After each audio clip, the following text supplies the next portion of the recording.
Let's take you over to Nepal now, which voted in a landmark election today, which will be the final step in the country's transition from a monarchy to a federal democracy. And it's an election that is being closely watched by both India and China. Here's more.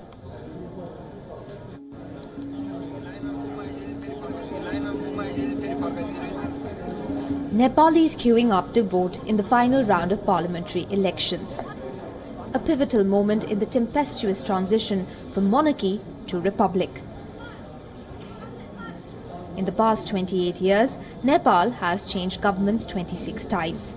Instability has given rise to corruption, slow growth and delayed recovery from a 2015 earthquake that killed 9,000 people. Many are hoping that this election will bring political stability and much-needed development to the country.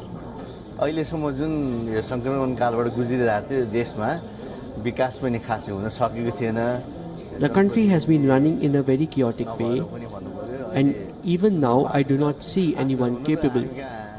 But let us hope there will be good candidates in the future. अब आउने नेताले सायद देश विकासको लागि केही गर्नुहुन्छ.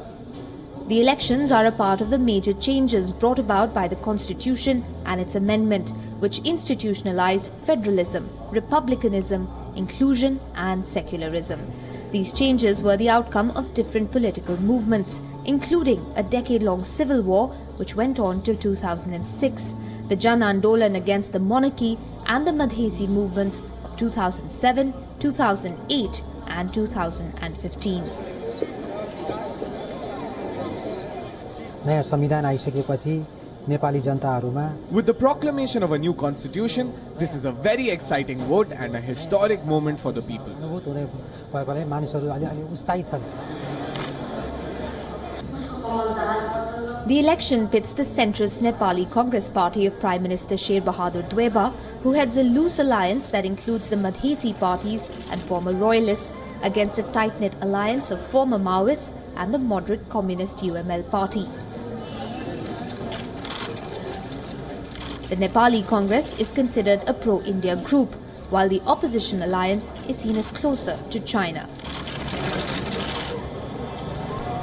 In fact, this election is being closely watched by New Delhi and Beijing, each hoping for a win for their domestic allies in the small Himalayan nation.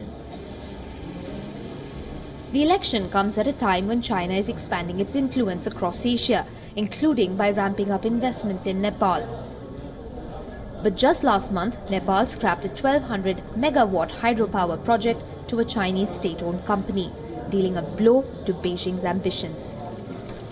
India's influence in Nepal was unrivaled for decades. The two countries share an open border, thriving trade links and common religions and customs. But in the aftermath of the 2015 earthquake, India criticized a new constitution that diluted powers for New Delhi's allies in Nepal. If the elections go off smoothly, the country is likely to get the stable government that many are hoping for. However, others doubt whether this stability will last the next 5 years if dissenting voices against the constitution are not addressed through an amendment. Bureau Report, WION.